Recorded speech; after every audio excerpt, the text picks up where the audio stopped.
In the following segment of the tour, Yujie and Tianan will introduce to you two types of microscope system that can perform quantitative imaging of biological samples without fluorescent molecule. In these microscopes, the main contrast comes from refractive index change. Refractive index change in cells and biological tissue allowed sufficient contrast to be captured.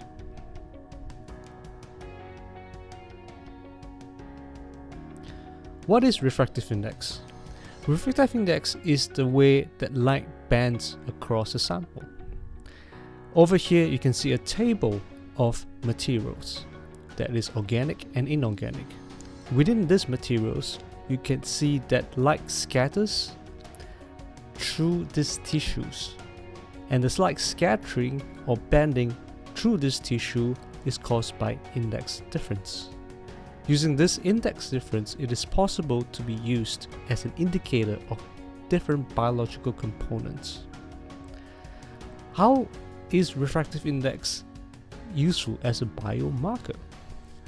The main concept that you need to understand is that as light travels through a sample, there will be path length difference.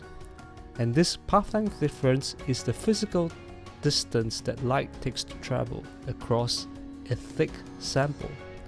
And we can correlate that path length difference to phase difference by knowing what wavelength of light is transmitted.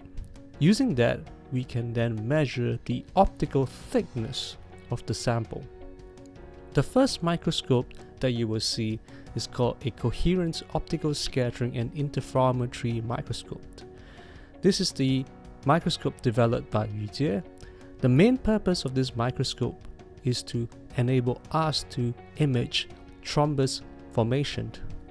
Thrombus formation, as you have learned in the course, is the consequence of aggregated platelets. Using this new form of imaging modality, we are able to capture both volume and surface activity of this thrombus. Hello everyone, I'm Yujie. I'm going to present to you today the new imaging setup we have built in the lab. So instead of using traditional fluorescent signal as a biological marker, we use difference in refractive index of a cell as the contrast agent. So there were mainly two signals we are collecting from the setup. One is the scattering signal, which allow us to quantify the cell activity, which means we are able to quantify how fast or how slow the cell is moving at nanoscale. As the cell moves, it will change the shape in 3D. So in order to use refractive index to quantify the 3D morphology information, we use interference signal to quantify the thickness of the cell. So we have built our imaging setup on the inverted microscope. So here is a sample, and we place the sample on the top of the objective. We also designed two optical paths to collect both scattered light and the interference signal. So what you can see on the top is the light we use to illuminate the sample. And this light is delivered through an optical fiber, which is the yellow components you can see at the end. We use optical fiber to deliver the light into a series of optics and redirect the light to the sample. I'm going to describe now I'm going to show you the optical path for the scattering signal. So the scattering path is composed of several components, including laser, a scanning mirror, and a couple of optics. So the light is coming from the laser here. So after that, it will pass through a number of optics and then directed onto the scanning mirror. And after the scanning mirror, the light will be passing through some additional optics and then projected to the back of the objective. Two cameras we used in this setup. One is this one we use to collect interference signal, and this one we use to collect the scattering signal. In order to collect the scattering signal and the interference signal at the same time, we have to design our own software to control the camera, to control the two cameras and the gobble mirror at the same time. So this is the software we have written in MATLAB. I'm going to show you the user interface. We use this part to control the gobble mirror. It controls the scanning rate and the scanning angle of the scanning system. And these two parts here allow us to control the camera for the scattering signal and the interference signal. The space here, we use this to preview the image we can see from the two cameras. Now let me show you how to prepare a simple slide that can be used for the imaging setup. First of all, let's firstly take out a cover slip.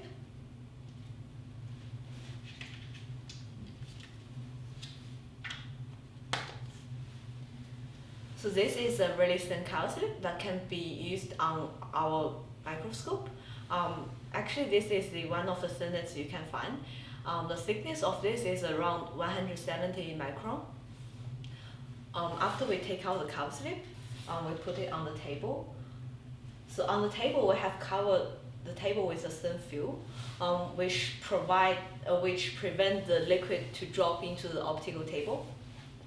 After that, let's get a pipette and get the pipette tips without touching it. And then let's open up the samples. In this case, it's just a simple microsphere we use for imaging. And then let's get a drop of the solutions and put it onto the cover slip.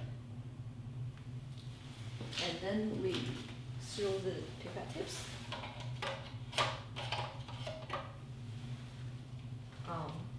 Close the solution.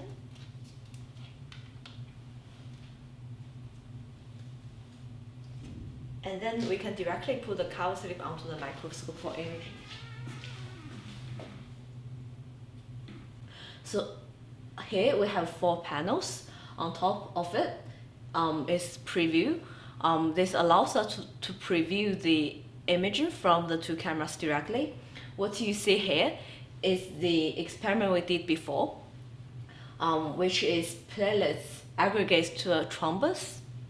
So on the left side is the signal from the scattering, and on the right is the reconstructed height information from the sample.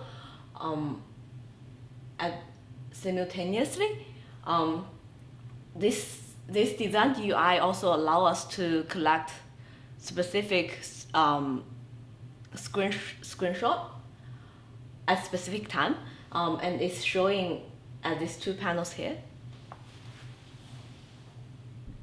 Tiannan will introduce to you a digital holographic microscope that also uses refractive index as a marker that allows face to be captured directly on a CCD camera.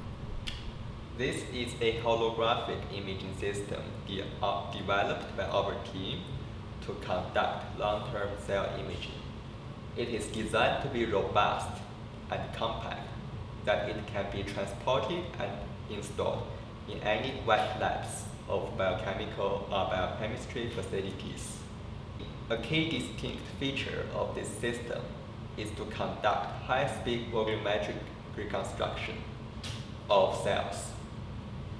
It can perform up to 45 volumes per second, that is on an order of magnitude better than existing commercial setups. Now I'm going to describe the setup. The hardware design is an inverted microscope design that supports loading of the sample directly from the side. The system consists of 2 optical paths. One, the holographic imaging path powered by the green laser here. Second, a fluorescence imaging. Second, an LED light source is installed to enable fluorescence imaging in this system. This holographic imaging system is designed to be compact and robust with a dimension of 40 by 40 by 30 centimeters. This is a portable imaging system, and I will demonstrate this by lifting the system up.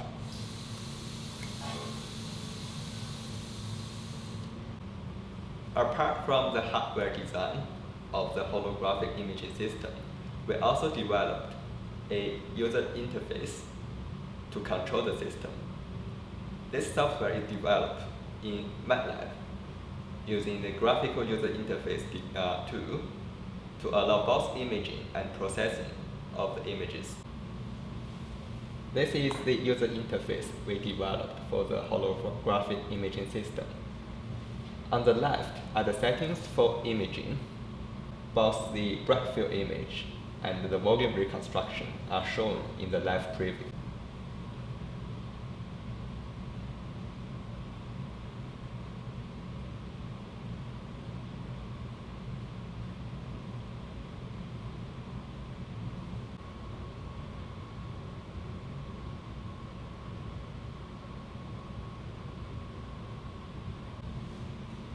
I will now demonstrate image processing of the holographic imaging system. From the live preview, we capture a single snapshot and save it as an image. In the processing panel, open up the image we just captured, and you can select a region of interest from the original image. By clicking Process, you will be taken to the Fourier transform of the image. Select the first order for reconstruction.